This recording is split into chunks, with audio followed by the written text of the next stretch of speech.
It has been now almost 2 years since Janet's Super Bowl halftime performance made news around the world. The FCC received more than 500,000 complaints about that broadcast.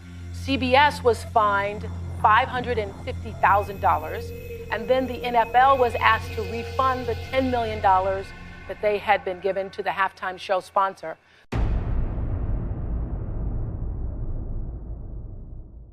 En 2004, lors du Super Bowl, un événement inattendu a non seulement marqué l'histoire de la télévision, mais aussi celle d'Internet. Le scandale du Nipplegate, survenu en direct devant des millions de spectateurs, a déclenché une série de réactions qui ont mené à la création de YouTube.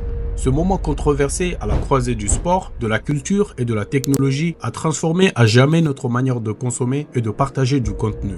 Dans cette vidéo, plongeons ensemble dans les coulisses de cet événement et découvrons comment il a donné naissance à l'une des plus grandes révolutions numériques de notre époque.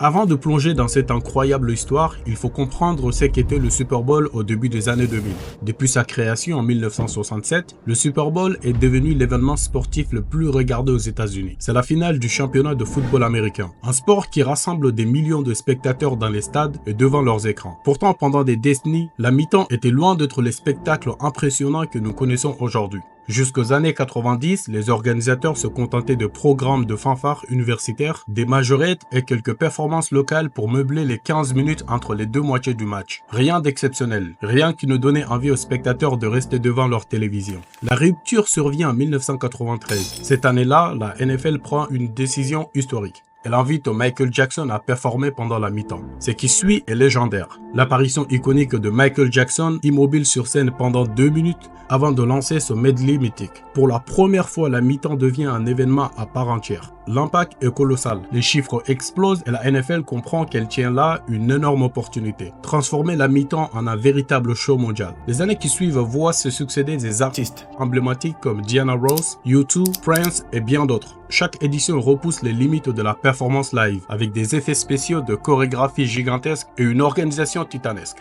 Mais en 2004, la NFL s'apprête à vivre un moment qui marquera à jamais son histoire. Un moment qui, en quelques secondes seulement, provoquera un séisme médiatique.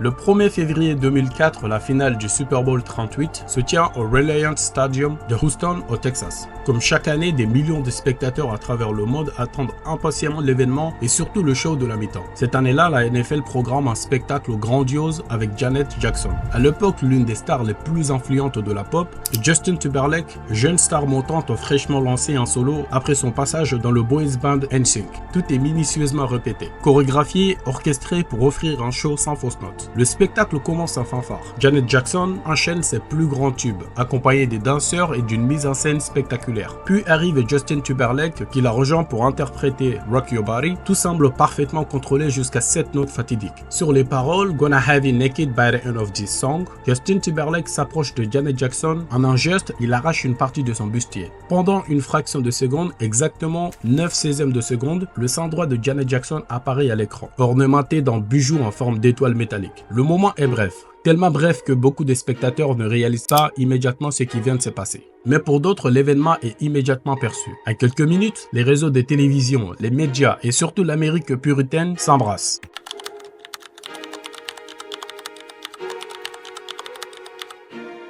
Ce qui aurait pu être un épisode anodin devient très vite un scandale national. La raison, nous sommes en 2004. Une époque où l'Amérique reste marquée par un certain conservatisme culturel, choque une partie de l'opinion publique.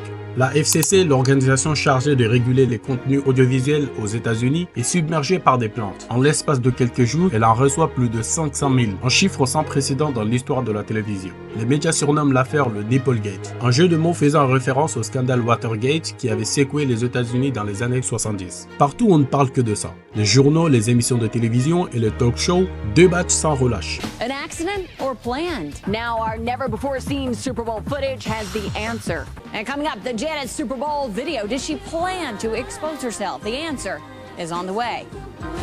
The rehearsal, the aftermath. Let our exclusive footage help you decide whether it was an accident or planned. Plus, It was an accident. Will our new footage prove her right or wrong? Était-ce un accident ou un coup monté? Qui est responsable? Pour Janet Jackson, les conséquences sont immédiates. Sa carrière subit un coup d'arrêt brutal. Ses clips sont bannis des chaînes de télévision, ses chansons retirées des radios et son album Damita Joe, qui sort quelques mois plus tard, fait un flop commercial. De son côté, Justin Timberlake semble s'en tirer sans dommage. Il s'excuse publiquement et parvient à protéger sa carrière, tandis que Janet Jackson devient la cible principale des critiques. Mais pendant que l'Amérique s'indigne, un autre phénomène se produit dans l'ombre. Des millions de spectateurs cherchent à revoir la fameuse scène. Or, en 2004, l'internet de l'époque ne permet pas encore de trouver facilement des vidéos. C'est cette frustration qui a donné naissance à l'idée géniale d'une plateforme de partage de vidéos, YouTube. L'histoire commence peu de temps après le Super Bowl de 2004, avec Jawad Karim, un étudiant en informatique, frustré par l'incapacité à revoir l'incident polémique du Nipplegate. Nous sommes alors dans une époque où Internet est encore en pleine évolution. Les réseaux sociaux comme Facebook et MySpace existent à peine, et le partage des vidéos en ligne est presque impossible. Personne ne pouvait facilement partager ou diffuser des contenus vidéo. Jawad Karim, aux côtés de ses anciens collègues de PayPal, Chad Hurley et Steve Chen, commence à réfléchir à une solution simple et accessible. Lors d'une conversation informelle, il partage son idée. Créer une plateforme où les utilisateurs pourraient télécharger, regarder et partager facilement des vidéos. Pourquoi n'aurions-nous pas un site dédié uniquement aux vidéos? Propose Jawad. Cette suggestion, qui paraît presque anodine, allume une étincelle chez Chad et Steve. De trois esprits brillants se lancent dans l'aventure, armés de leur expertise technique et d'une vision commune. Rendre les partages des vidéos universels et accessibles à tous. Installés dans un modeste garage de San Mateo en Californie, ils commencent à travailler sans relâche sur leur prototype. La tâche est immense, les défis techniques sont nombreux. Les serveurs peinent à stocker de gros fichiers, la bande passante coûte une fortune et la lecture fluide des vidéos reste encore une prouesse technologique. Mais l'équipe persévère. Chad Hurley se concentre sur la conception d'une interface intuitive, Steve Chen assure le développement technique et Jawad Karim garde le cap sur leur vision globale. Le 14 février 2005, le trio enregistre le nom de domaine youtube.com. Quelques semaines plus tard, la toute première vidéo est mise en ligne, Me at the Zoo. Une simple vidéo de 18 secondes où Jawad Karim présente des éléphants dans un zoo. Ce moment modeste marque pourtant le début d'une révolution numérique. La plateforme dans ses débuts attire un petit cercle de curieux, mais très rapidement la viralité prend le dessus. Les utilisateurs affluent pour partager des moments, des clips musicaux, des souvenirs et de contenus divers. YouTube répond alors à un besoin que personne n'avait su combler auparavant. Permettre à n'importe qui dans le monde de partager librement des vidéos. En 2006, la plateforme est rachetée par Google pour 1,65 milliard de dollars. La vision de Chad, Steve et Jawad prend alors une ampleur mondiale, transformant YouTube en un géant du web. Aujourd'hui, l'inspiration naît d'un simple scandale du Super Bowl de 2004, continue de façonner notre manière de consommer et de partager du contenu à travers le globe. Ce moment unique démontre à quel point des événements inattendus peuvent influencer notre quotidien et devenir le point de départ d'innovation majeure. Si cette vidéo vous a captivé et que vous avez appris quelque chose de nouveau aujourd'hui, n'hésitez pas à liker, commenter pour partager vos impressions et surtout abonnez-vous à la chaîne pour ne rien rater des prochaines histoires fascinantes. Cliquez sur la cloche pour être averti dès qu'une nouvelle vidéo arrive et partagez celle-ci avec vos amis pour leur faire découvrir comment un simple moment du Super Bowl a changé Internet pour toujours. Merci d'avoir regardé cette vidéo et on se retrouve très bientôt.